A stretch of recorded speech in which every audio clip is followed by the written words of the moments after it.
মানে ভালো ড্রেস পরলেও আছে না, ওটা ভিতর দিয়ে দেখবো কি সমস্যা।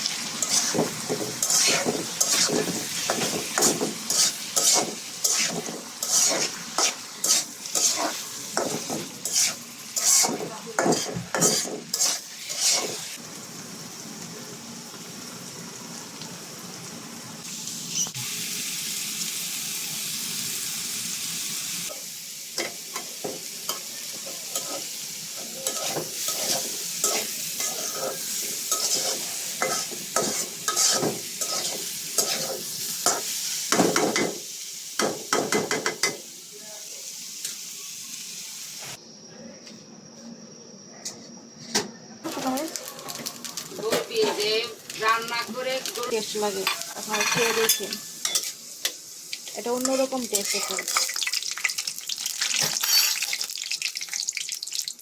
আমি গরুর মাংস বাগার বেশি পছন্দ করি গরুর মাংস রান্নার থেকে। মানে গরুর মাংস রান্না আর কি প্রথম দিন আর পরের দিন পর্যন্ত খাই, এরপর বাগার দিয়ে ফেলি, ওইটা আরও টেস্ট লাগে। তো এই যে শুকনো মরিচের পর পেঁয়াজ দিয়ে দিলাম,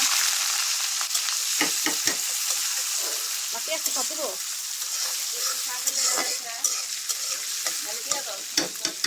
দিয়ে দেবো ফ্রেশ, তাকে ফ্রেশ পেঁয়াজ দিচ্ছিলাম। এই যে সব পেঁয়াজ দিয়ে দিই। আপনার যদি কেউ টেস্ট করে না থাকেন এরকম মাংস, টেস্ট করে দেখেন।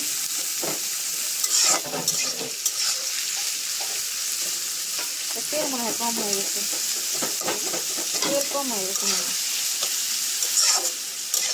এটা আমাদের মাংস দিয়ে দেবো,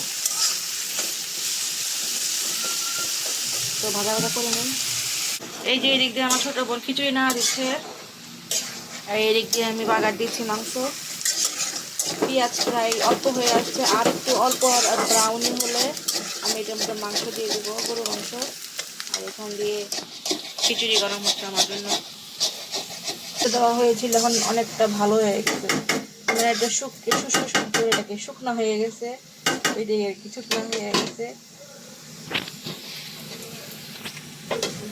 আর দেখেন কি সুন্দর ক্লিন হয়ে গেছে, আমি আজকে এটা ক্লিন করবো।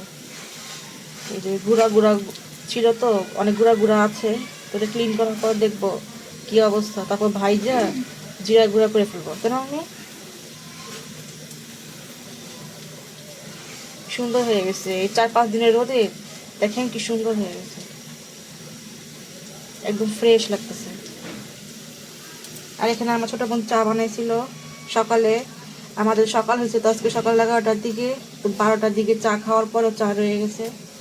আর এখন বাজে অলমোস্ট 1টার মতো, তো ভাবতেছি আরেক কাপ চা খাই। মাথা ব্যথা করতেছে তো, তাই আরেক কাপ চা খাওয়া দরকার।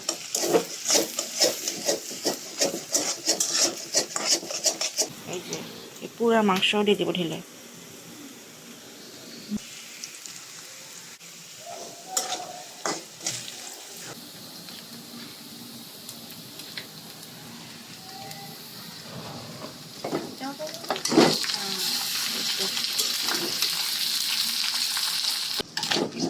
আপনারা যাদের মাংস 2 দিনে বেশি হয়ে যায়, পুরনো হয়ে যায়, তারা এইভাবে করে রান্না করে খেতে পারবেন, দেখবেন অন্যরকম একটা টেস্ট। আমাদের তো মাংস 2 পিস মাংস থাকলেও পক্ষীটা গরু মুরগি আর ঠাস করে এইভাবে করে ওই 2 পিস মাংসই পেঁয়াজ দিয়ে এভাবে ব্রাউনি করে শুকনো মরিচ দিয়ে খেয়ে ফেলি। আমাদের কাছে এত ভালো লাগে যে শুধু তেল থাকবে, তো তেল যখন হবে তখন আপনাদের দেখাবো। শাক ভাজি করা হবে। এই যে লাউ শাকটা ধুয়ে নিব, এখন মামুনি কেটে দিচ্ছে, আজকে আমাদের কাজের আন্টি আসে নাই, তো সেই জন্য মামুনি কাটা বাছা করতেছে। আর মামুনি আবার একটু সিক, তো মামুনি তার অসুস্থতা নিয়ে কাটাকাটি করতেছে। আন্টিকে বলা হয়েছে যে মানুষের আসলে বিবেক মনুষ্যত্ব নাই, আসলে সত্যি কথা। আন্টিকে বারবার বলা হয়েছে যে আমার মামুনি অসুস্থ, আইসেন, তাও দেখেন আসলো না। যাই হোক, যা করছে করছে, কিছু করার নাই, এখন মামি করলো। আর এই যে মামনি এখান দিয়ে সিম কেটে নিচ্ছে, কারণ শাকের মধ্যে সিম, আলু আর শাক দিয়ে শাক ভাজি করা হবে। শাকে বলে শাক অন্যান্য শাক তো 2-3 ধোয়াতেই হয়ে যায়। এই লাউ শাক, মিষ্টি কুমড়া শাক, এসব টাইপের শাকগুলাতে 5-6 ধোয়া, এর চেয়ে বেশি দিলে কি ভালো হয় আর কি, এত মজা থাকে। আর ওই দিক দিয়ে তো আমাদের মাংস এখনো হতেই গেল, একদম ভাজা ভাজা করবো আর এভাবে করবো, রেখে দিব, আবার এখান থেকে নিয়ে আবার করবো, দিয়ে নিব।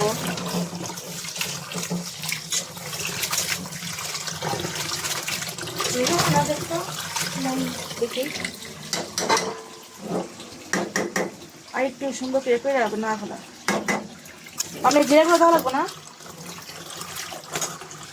না আমি জিরা গুঁড়ো দিচ্ছি একটুখানি মাংসের মধ্যে। শব্দ করে দিচ্ছে না, জানি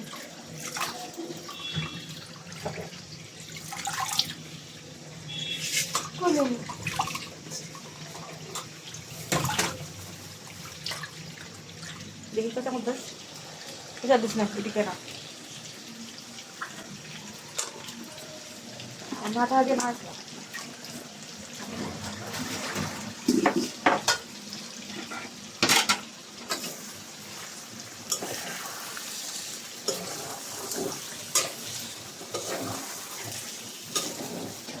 আপনারা ট্রাই করে দেখেন, আসলে অনেক ইয়ামি। আর এখন এখানটা শাক বসাই দিব, আরেক ধোয়া দিলেই হয়ে যাবে জন্য। হ্যাঁ, সিম আর ডাটা একসাথে, আমার যা জানিস কোনো ডাটাটা। এই যে সব ধোয়া হয়ে গেছে, কড়াইতে ছোট না বড়? আচ্ছা, এইটা পানি দিয়ে এটা দিয়ে দিতে বললো।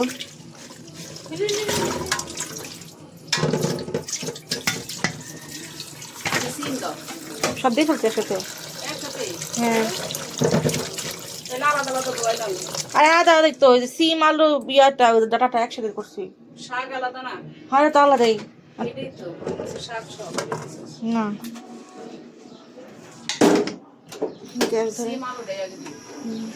আমাদের এই গ্যাসটাকে অটো ছিল, অটো নষ্ট হয়ে যায়, এখন এভাবে ধরানো লাগে, বিরক্ত লাগে। কি যে হইল, এই যে বসাই দিলাম, আমাকে ঢেকে দিব।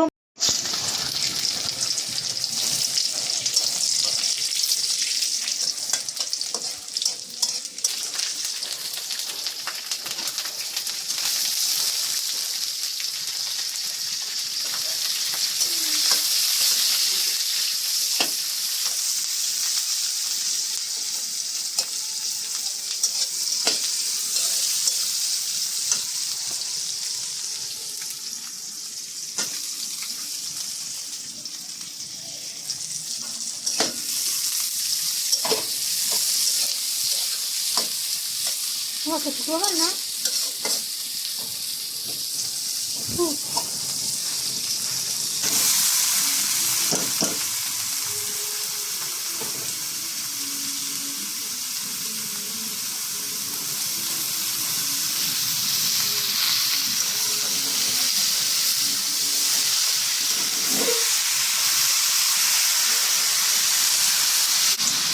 লবণ দিয়ে হচ্ছে।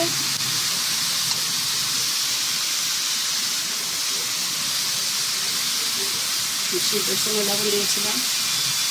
লবণ দিয়েছিলাম, এখন আবার দিচ্ছি,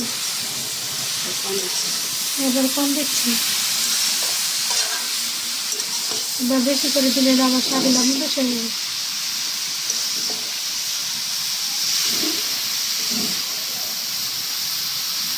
ধন্যবাদ ছিল তাই দিয়ে দিল।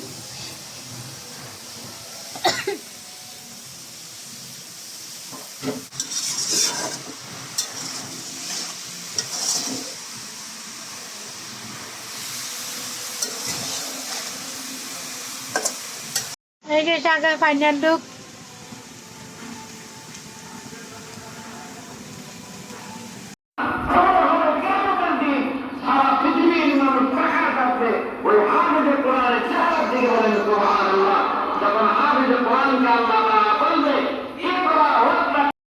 এই তো এখন বাজে সন্ধ্যা 7টা, সন্ধ্যা 7টার দিকে আমরা ব্রেড দিয়ে চা দিয়ে খাচ্ছি।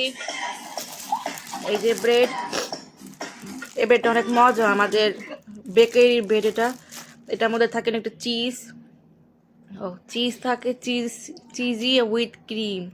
এই দেখা যাচ্ছে না কিন্তু চিজি উইথ ক্রিম, এটা অনেক মজা, ব্রেডটা অনেক সফট, যে কোনো কিছু দিয়ে খাওয়া যাবে, এত টেস্টি। তো এইটা এক প্যাকেটের দাম আমাদের এখানে 60 টাকা করে, আর মজা আছে। আচ্ছা, তোমার সন্ধ্যা নাস্তাটা করে নেই। কালকে সারাদিন পরিশ্রমের পর অনেক টায়ার্ড লাগতেছে, এখনও মনে হয় যেন অনেক টায়ার্ড, কারণ অনেক দিন পর পরিশ্রম করা হলো। তো এতদিন তো এক্সামে কিছুই করা হয়নি, তাই রেস্টও পাইছি এক্সামের জন্য। বসার উপরে ছিলাম, এখন যে কোনো কাজ করতে গেলে খুব খারাপ লাগে। তো আস্তে আস্তে এটাও মানানো হয়ে যাবে, মানানসই, তাকে রেস্টে আছি। তাই এখন চা দিয়ে ব্রেড খেয়ে নিই, বিকালের নাস্তা। এই তো দেখেন, আজকে রুটি বানানো হয়েছে, আজকে না গতকাল রুটি বানানো হয়েছিল। এখন রাত্র বাজে, এই দেখেন রাত্র বাজে 2টা 11। এখন আমাদের ক্ষুধা লাগছে আবারও, তাই এখন খেতে বসতেছি। রুটি বানানো আর সেই ভাজি, এইগুলা তৈরি করা হয় মেনলি রাতের বেলা খাওয়ার জন্যই, কারণ আমরা লেট নাইট জাগি, তো একটু ক্ষুধা লাগে। আমরা আবার ডিনার করে ফেলি 9:30টার মধ্যে, তো এরপর আর কিছু খাওয়া দাওয়া হয় না। এই যে তাই এতক্ষণ জায়গানো থাকলে তখন তো কিছু খাওয়া দাওয়া করা লাগে, তো সেই হিসেবে রুটি বানানো হয়, রুটি ভাজি, যাতে রাতে লেট নাইটে খাবারটাও হয়ে যায়। নাহলে তো কষ্ট করে যায় চুলার ওখানে যায় কে রান্না করবে, তাই রেডিমেড রান্না এভাবে করে রেডি থাকে, জাস্ট খালি ওভেনে দিয়ে হয়ে যায়। আচ্ছা, খেয়ে নিই তাহলে।